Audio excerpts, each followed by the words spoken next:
Hey guys! Sorry. I'm doing my hands again. Yeah. Hey guys, Evans with Z11 here today bringing you the next EVlog. This one's going to be about films. I kind of made a mistake last video because I talked about music and I didn't really go in depth enough. So with this one, as opposed to sort of being really broad and saying, oh I like these kinds of films, I'm going to be a bit more specific, and I've chosen 3 specific films that I'm going to be talking about why I like them, and then maybe one that I don't like so much and why I don't like it. So the first one is Kick-Ass. Now, Kick-Ass is directed by Michael Vaughan, and that is probably one of my reasons for liking it, because his style of directing is just really good. You watch one of his films, and you know it's one of his films, because the camera shots are just much more like, let's say they're much less static. They're not as in one place too much, and the action scenes he choreographs, they are incredible. I feel as though he does a really good job with action films, and Kick-Ass specifically, it's a film that kind of, it's one of those inspirational films, because you watch it, and if you don't know what Kick-Ass is about, it's about a standard everyday kid who goes to school, and he thinks, why hasn't someone tried to become a superhero? Like, why don't people go out and do it? And he doesn't have any superpowers or anything. He goes out, tries to be a superhero and fight crime, and he fucking sucks, and he gets stabbed. And then he sort of learns from his mistakes and he improves, and it gets more serious. But at the end of the day, the great thing about Kick-Ass is none of them have superpowers, and it's kind of a reality slap, in the sense that you realise why people aren't becoming superheroes, but it inspires you to do something more with your life. And I think everyone at one point in their life can say they've seen something that isn't quite right. They've seen someone getting bullied, they've seen something dodgy going on, and they've just turned a blind eye to it. They've never done anything. And Kick-Ass kind of inspires you not to do that, inspires you to have an active role in life. And the message it sends through that I really like. It's first time I watched it, I just thought, this was fantastic. And I wasn't expecting much out of it. I thought it was just going to be a shitty superhero film, but I was really impressed with it. So the second film, that is definitely one of my favourite, is called The Prestige. Now The Prestige is directed by Christopher Nolan, I believe, and I thought he was actually a much bigger director than he is, but he hasn't actually directed too many films. But the great thing with The Prestige, in a nutshell, it's about 2 rival magicians, and it's kind of a more traditional film in the sense that it's set back in an older era, but it's about 2 magicians that initially they're friends, but they sort of grow to become rivals, and it's a very dark approach on the industry of magic back in that time, and how you sort of steal secrets, and how it can get really gritty and dirty, and there's a sort of lot of foul play. But the great thing about Prestige, as I said, is the script writing.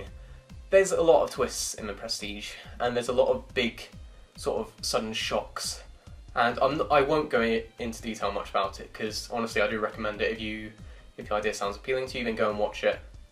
But every single line that is said is important. I was actually watching it with Molly a month or so ago now, and there was one in particular shot, and she mentioned like the use of lighting in the shot, and like said, oh that's strange, it's weird how they've done that.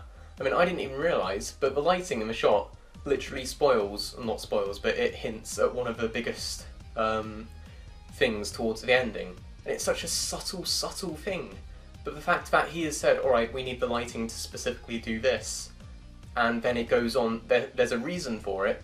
I love attention to detail like that. The dialogue as well, in particular, every single line of dialogue that the main characters have, it seems to sort of have, there's like double meanings behind each one of them. Watching The Prestige a second time, you notice so many things that you wouldn't notice the first time.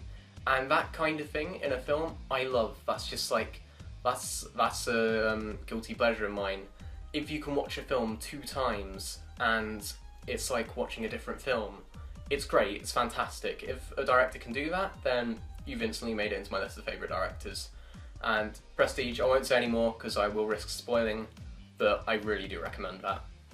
And the final film is my favourite, without a doubt. It's literally the only film I've ever bought on Blu-ray, because I thought, is this worth it? It's Chronicle. Chronicle came out a few years ago. It's not exactly an old film. it's about a group of, that was like a YouTube advertising campaign at the time. You probably, if you were on YouTube at the time, you probably would have seen it. It's about a group of kids who get superpowers, who literally do get superpowers, and it's a sort of realistic twist on what would happen if people like me or you got superpowers. There's not suddenly a villain who they oppose, they don't fight evil, they don't protect people or use it for good. They're selfish ultimately, because humans are selfish. If you got superpowers, what's the first thing you say you'd do? It's not, oh, if I could use invisibility, I would go and use it to fight crime. No, you'd say, oh, I'd rob a store or something, or I'd mess with my friends and family. And it's very well written. And Chronicle, the problem with Chronicle is, I saw it with a group of friends, and they were pretty unimpressed. They thought, yeah, it was a good film, but why did it have to end like that? Or like, why did this happen? The important thing with Chronicle is, it's a film more about characters than story. Because like, if you pay attention to the characters and how they progress, you'll start to notice things. And I should mention this, with Chronicle, I went to Warwick and spoke to like a professor who'd like majored at Cambridge, and she was a doctor and everything, and she was like a really big film person. And I talked about this alternate plot theory that Chronicle has, this sort of hidden subplot, and she was hard to impress, but she loved it. She found it really interesting. I was meant to be talking to her for 20 minutes, and I was in there for 40 minutes, even though she had other things to do. And the fact that I could use the film in a way to engage someone like that, and it's really hard to say without going into detail. Honestly, this would take a different video altogether. But if you watch Chronicle, it's directed by Josh Trank. It's the first film he's ever directed, and he's going on to direct the new Fantastic Four, which is fantastic. I can't wait to see it. It has, like, this is all theory, essentially, but there's so many clues that back up the theory. There's an alternate plot going on in Chronicle. Everything you see is not a load of bollocks, but it's not the important thing. It's like misdirection, because what's really going on with the subplot, let's call it, is so much more interesting. And he's kind of, the way I see it is, Josh left all these clues throughout the film for people to pick up on and then work out the actual story that's really going on. And I love that. That is it. He's easily my favourite director, simply because of that one film, and I know that's really hard to say, but it is easily the best film I've ever seen. I would recommend it to so many people, and you might watch it the first time and think, I don't see why you hyped it up so much, but I've seen it so many times now, and I keep noticing things. The other month, in literally like the first shot of the film, there's a picture on the wall, and in that picture, I never realised until like after watching it 10 times or something, that picture gives you a clue as to what's going to happen in the final scene of the film. It pretty much spoils the entire ending, and it's so obvious, it's just right there, but nobody notices it. I doubt anybody's noticed it, like anyone who watches it for the first time. It's great. The detail in that film, and the hidden meanings and everything, I love it. It's fantastic. It really is. And I have a lot of respect for Josh Trank for making that film. So I've talked about a lot of films that I do like, but I haven't really covered what I don't like, and I'll keep this brief. Recently I watched It Follows, because It Follows, if you don't know, it's a horror film. It's come out quite recently, and the premise of It Follows is the characters who are being cursed by this thing constantly have this just person walking towards you. It could be anywhere. The only thing is, it's just always walking. It doesn't stop. It doesn't do anything. It just constantly walks towards you. And the concept was great. I thought, oh, this could be a really good horror film. I watched it, and it was one of those slow burners. It started a bit slow, but then it got tense, more and more tense.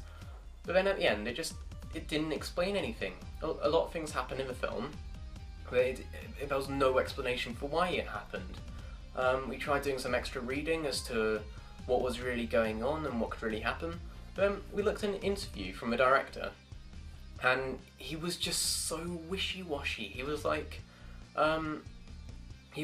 oh, I wanted it to be sort of vague so people could work out their own reasons, and I kind of wanted the end to be left hanging, so it was just one of those films where he's clearly not thought about it, but he's gone and made it anyway.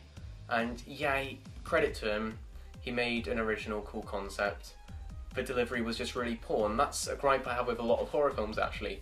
Films in general, but horror films are notorious for it. They pose all these questions and mysteries to get you hooked, but then they just leave it hanging. Usually it's for a sequel, or so they have more options to work with, or because they're lazy. That is bad filmmaking, in my opinion. You need to have answers. I'm all for having open endings, like Inception, where are they still in a dream, are they not? That's good, I like that. Because they answer so many other things. But if they just leave everything hanging and there's no overarching explanation, it sucks. It really does. So, yeah, those are films I don't like. Films that don't explain things. Films that think they're better than they actually are. Let's call them pretentious films. But yeah, I hate those. So that was a look into the films I like and the films I don't like. I'm curious to hear about what films you guys like and why you like them. If there's any, you've heard what films I do like, if there's any films like that I haven't seen, then let me know. I might have seen them, I'll let you know in the comments. If you say, oh, have you seen this? It's great, and I can respond. I'll have a chat with you guys in the comments, I guess. But yeah, this is me, Evans with Z11. Please rate and enjoyed the video, and let me know if there's any topics you have or topic suggestions for future EVlogs. This is me out. Peace.